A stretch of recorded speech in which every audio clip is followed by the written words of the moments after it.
Empty is the Altar by Gigi Santella.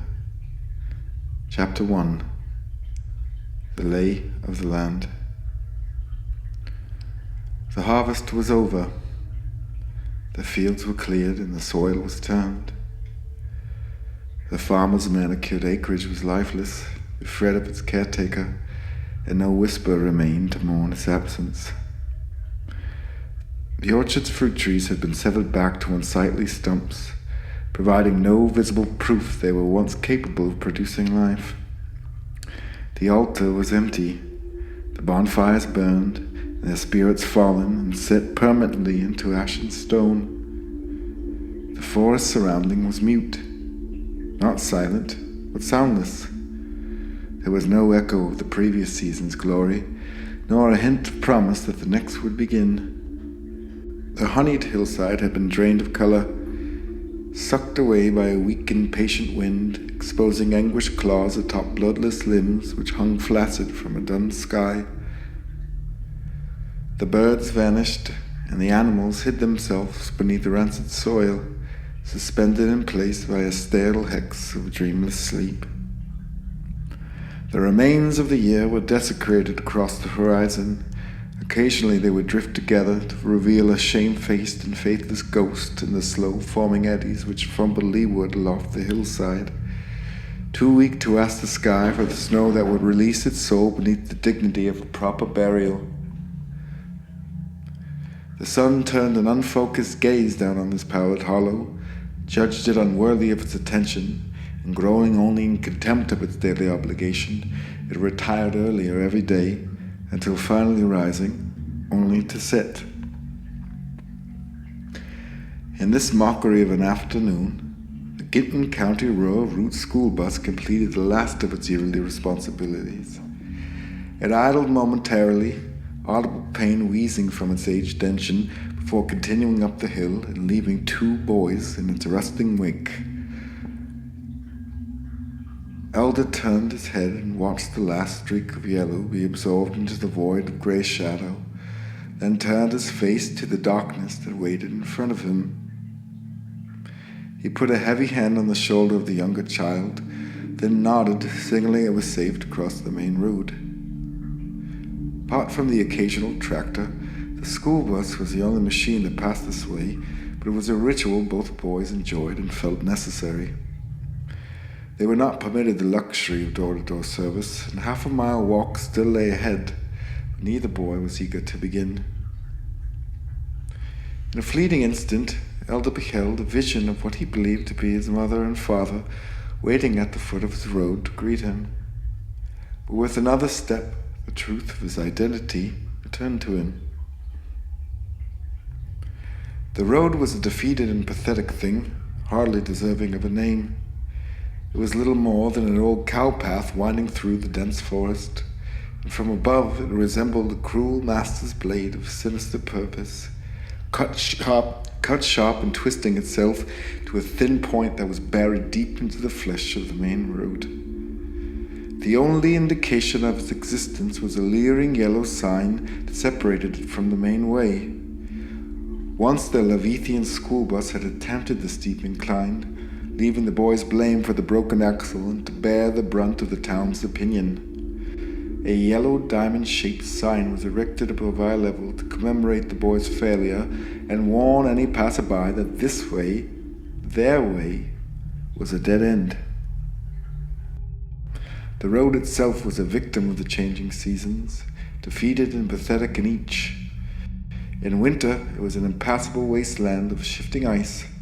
In the spring, the snowmelt turned it into a roaring river, thick with soot and dirty with the occasional dead animal.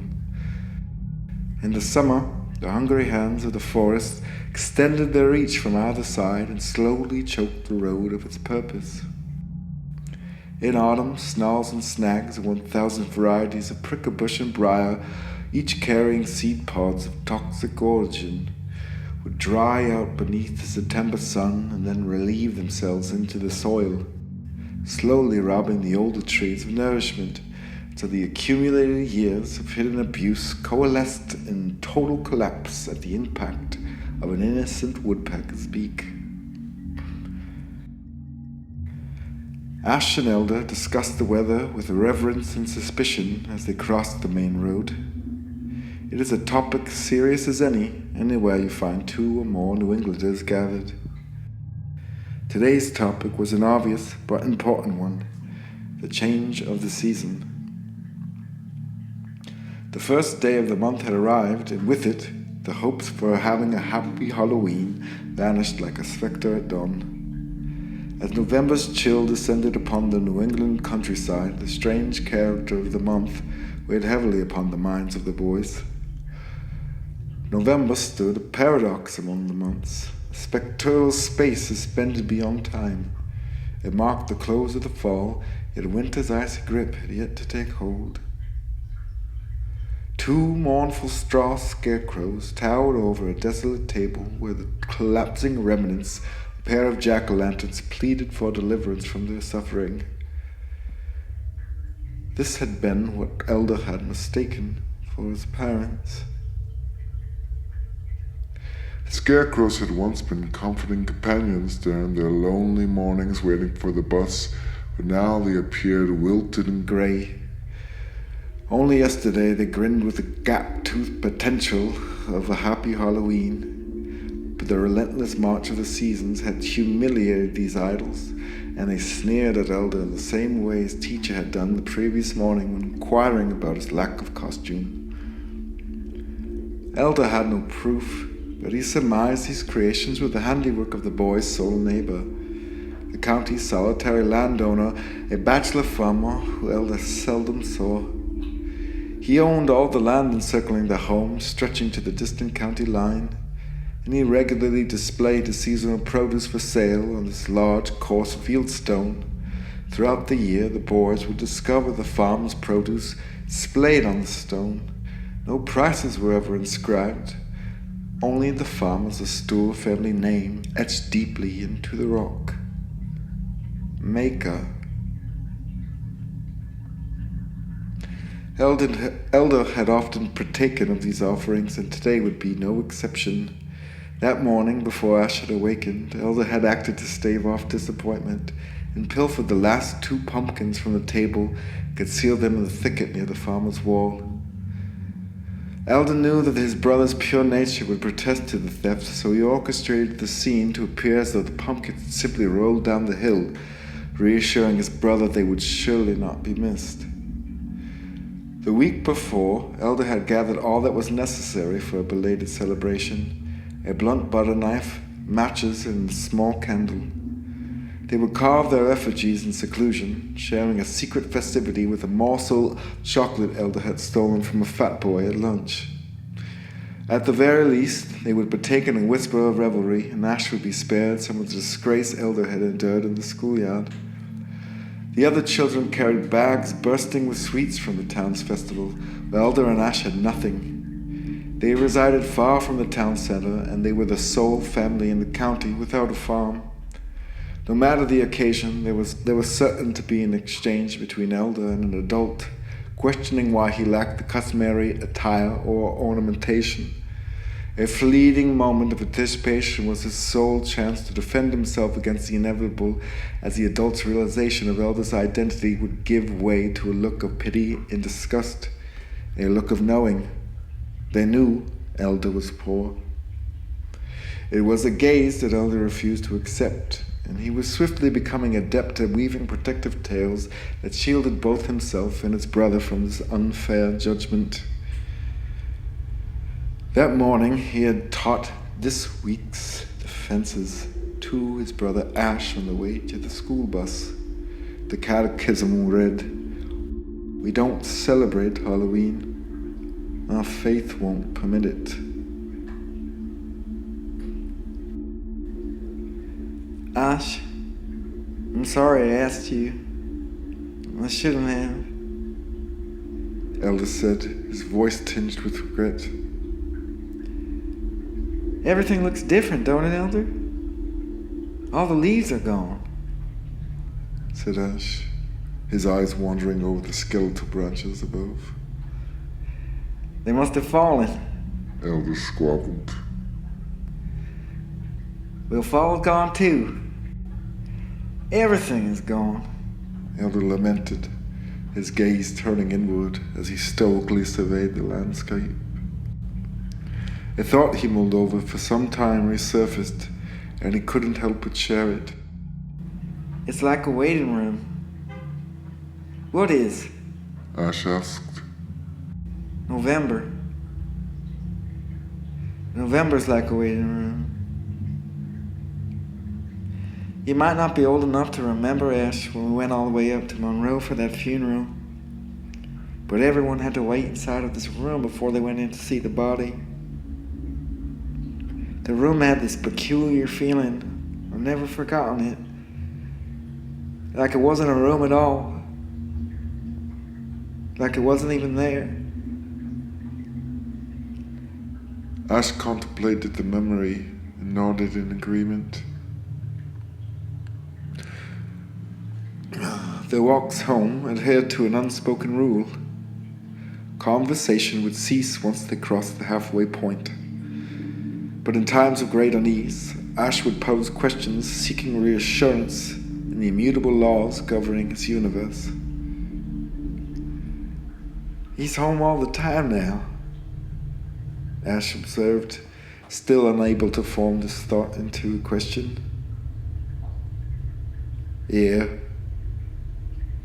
Elder replied, knowing the reason the man was home, but unable to find an explanation that would comfort his brother, for none existed. Ash, I'm sorry I asked you. I shouldn't have. I just didn't want you to be embarrassed. I'm not embarrassed, Elder. Ash's voice turned somber. I couldn't do it, though. I couldn't. I tried. But nobody talked to me all day. The boys continued their walk home. Hey! Elder said, "Are those pumpkins?" The switch had worked. Ash ran and hugged his pumpkin and kissed it on its face. These are great, aren't they, Elder? They'll be perfect, said Elder. Come on now, I got a surprise for you. The boys waddled up the hill another quarter-mile until the road finally leveled out. Elder could see the hateful outline of his father's house festering in the dark. Like clockwork, a chill ran down his spine, and he ducked off the maiden road onto a self-made path.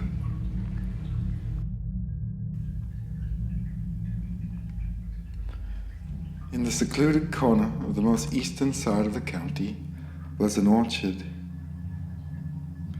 Veiled from sight on all sides, its southern half guarded by an impenetrable thickness of thicket, and to the north by the high forest of the mountain. The only entrance was a modest earthen path, barred by a pair of locked gates, which hinted at the grandeur they guarded, gleaming with a perpetual dew-kissed sheen as if painted daily with a fresh coat of whitewash. Beyond them lay the farmer's triumph, a testimony to his perfect vision, a union of nature's uncontrollable urges and man's commitment to order. It was a place fortified by time's existence, and with the farmer's gentle guidance would flourish eternally, a sanctuary where the sacred procession of the seasons marched in flawless harmony, each realizing the fullness of their purpose before gracefully yielding into the next. The apple trees there stood a living testament to the Creator's unrelenting devotion, their thriving presence the crowning glory of a labor that spanned the breadth of centuries. Solitary and steadfast in his pursuit, he had toiled to bring forth a variety unlike any other. These arboreal wonders, birthed from the sweat and sorrow of their maker, held within their branches a triumphant narrative, echoing the ancient whispers of a man who had finally, in his humble hands, grasped the very essence of the world. In the spring, their branches were laden with blossom, their lineage sustained by the devotion of the honeybees who relished their employment. Tenderly they attended to the expectant mothers and nurtured their infants into plump, delicious fruit, bursting with the sweetness of their sacred union. Long ago, the farmer had moved the mountain stone by stone until the spring's melting snow transformed it into a solitary river. This river meandered through the orchard's heart, its pristine waters flowing past the silver birch and maples of the high forest and dividing into nurturing fingers that irrigated the soil beneath the fruit trees. These trees, recognizing the man-made miracle of receiving this water, drank in reverence and never taking more than necessary. Elda's father had once been the farmer's caretaker, living and working on the orchard until Ash's birth. A drunken fire had consumed their home and his employment. The farmer did not permit alcohol on his property, nor did he allow his employees to drink it. He was stern with the law, but a fair man, providing the father with the means to continue and gifting him a plot of land. The man, fueled by anger, constructed a crude imitation of their former dwelling as a testament and temple to his rage. His anger was his sole focus, and he found little time to farm. Elda's memories of happiness were tethered to his days spent inside the orchard, sustaining him with the faint hope of one day returning, yet haunting him with the thought. In his own form of anger and longing, Elda snuck into the orchard whenever possible and slowly constructed a hideout for himself at the forest's crest. It offered him the finest view of the orchard, superior even to the farmer's, and he would often take great comfort in this notion.